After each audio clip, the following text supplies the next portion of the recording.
Guys, നമുക്ക് biotin powder എങ്ങനെ ഉണ്ടാക്കാമെന്ന് നോക്കാം. അതിനായിട്ട് ഞാൻ എടുത്തത് 1 കപ്പ് റോൾഡ് ഓട്സ്, ആൽമണ്ട്സും പീനട്ട്സും 1/3 കപ്പ്, പിന്നെ 1/4 കപ്പ് പംകിൻ സീഡ്സും സൺഫ്ലവർ സീഡ്സും, 1/3 കപ്പ് ഫ്ലാക്സ് സീഡ്സ്, പിന്നെ 1/2 കപ്പ് ബനാന പൗഡർ, പിന്നെ കൊക്കോ പൗഡറും ജാഗ്രി പൗഡറും ഒരു 1/4 കപ്പ്, പിന്നെ കോക്കനട്ട് ഒരു 1/4 കപ്പ്. അപ്പോൾ ശരിക്കും ഡെസിക്കേറ്റഡ് കോക്കനട്ടാണ് വേണ്ടത്. അപ്പോൾ എൻ്റെ കയ്യിൽ അത് ഉണ്ടായിരുന്നില്ല. അതുകൊണ്ട് ഞാൻ സാധാരണ തേങ്ങ അത് നന്നായിട്ടൊന്ന് റോസ്റ്റ് ചെയ്തെടുത്ത് അതിൻ്റെ മോയ്സ്ചറൊക്കെ കളയും.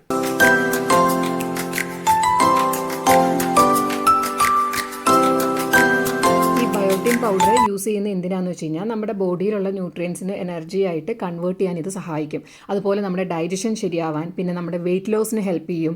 അതുപോലെ ഇപ്പോൾ മാർക്കറ്റിലൊക്കെ കിട്ടുന്ന ഈ ബയോട്ടിൻ കർമീസ് എത്രത്തോളം നല്ലതാണെന്നൊന്നും എനിക്ക് അറിഞ്ഞൂടെ, എത്ര സേഫ് ആണെന്നും അറിയില്ല. സ്ഥിരം കഴിക്കാമോ എന്നുള്ളതിന് ഒരു ഇതില്ല. അപ്പോൾ ഒരു ഇതിൽ ഡയറ്റീഷ്യൻ ഇങ്ങനെ റെക്കമെൻഡ് ചെയ്തിട്ടുണ്ട് ബയോട്ടിൻ പൗഡർ ഉണ്ടാക്കുന്ന സാധനങ്ങളൊക്കെ. അപ്പോൾ അതൊന്ന് വെച്ച് പരീക്ഷിച്ച് നോക്കാമെന്ന് ഓർത്താണ് ഞാനിതിപ്പോൾ ചെയ്ത് നോക്കുന്നത്.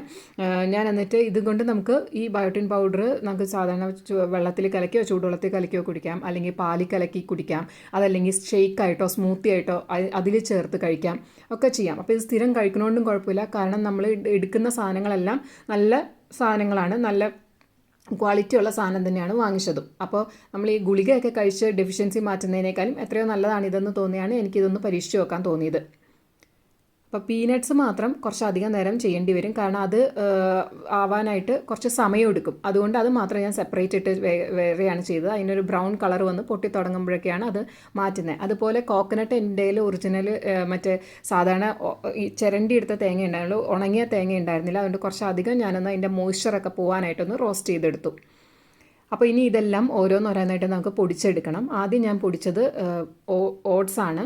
അത് കഴിഞ്ഞ് പിന്നെ ആൽമണ്ട്സും പീനട്ടും പംകിൻ സീഡ്സും സൺഫ്ലവർ സീഡ്സും ഫ്ലാക്സ് സീഡ്സും എല്ലാം കൂടി ചേർത്ത് പൊടിച്ചു. അപ്പോൾ അതിൽ നിന്നൊരു ചെറുതായിട്ടൊരു എണ്ണമയം പോലെയുള്ളതൊക്കെ വരാൻ തുടങ്ങി. അപ്പോൾ അതിന് മാറ്റാനായിട്ടാണ് നമ്മൾ ഈ കൊക്കോ പൗഡർ എടുക്കുന്നത്. ഞാൻ കൊക്കോ പൗഡർ അൺസ്വീറ്റൻഡ് കൊക്കോ പൗഡറാണ് എടുത്തത്. അതുകൊണ്ട് അത്രയും മുഴുവൻ ചേർത്തില്ല, കയ്ക്കും എനിക്കെന്ന് തോന്നിയുകൊണ്ട്. അതുപോലെ പിന്നെ ബനാന പൗഡർ മുഴുവൻ ചേർത്തു. അപ്പോൾ ഇതൊക്കെ ചേർക്കുമ്പോൾ അതിലെ ആ എണ്ണമയം അങ്ങ് പോയി കിട്ടും. പിന്നെ തേങ്ങയും ശർക്കരയും കൂടി ചേർത്താണ് പൊടിച്ചത്. അപ്പോൾ അതെല്ലാം കൂടി ഞാൻ നന്നായിട്ട് മിക്സ് ചെയ്യുകയാണ്. മിക്സ് ചെയ്ത് കഴിഞ്ഞ ശേഷം നമുക്കൊരു എയർ ടൈറ്റ് കണ്ടെയ്നറിൽ സൂക്ഷിച്ച് വെക്കാം. ഇത് 1 മാസത്തോളം ഇരിക്കും. നിങ്ങൾക്ക് ഫ്രിഡ്ജിൽ സൂക്ഷിക്കണമെങ്കിൽ ഫ്രിഡ്ജിൽ സൂക്ഷിക്കാം, അല്ല പുറത്ത് വെക്കണമെങ്കിലും കുഴപ്പമില്ല, കേടാവാതിരിക്കും. അപ്പോൾ ഇത്രയേ ഉള്ളൂ ഇന്നത്തെ വീഡിയോ. എൻ്റെ വീഡിയോ കണ്ട് ഇഷ്ടമായെങ്കിൽ ഒന്ന് സപ്പോർട്ട് ചെയ്യണേ, സബ്സ്ക്രൈബ് ചെയ്ത്. അപ്പോൾ ഓക്കെ ദെൻ, ബൈ.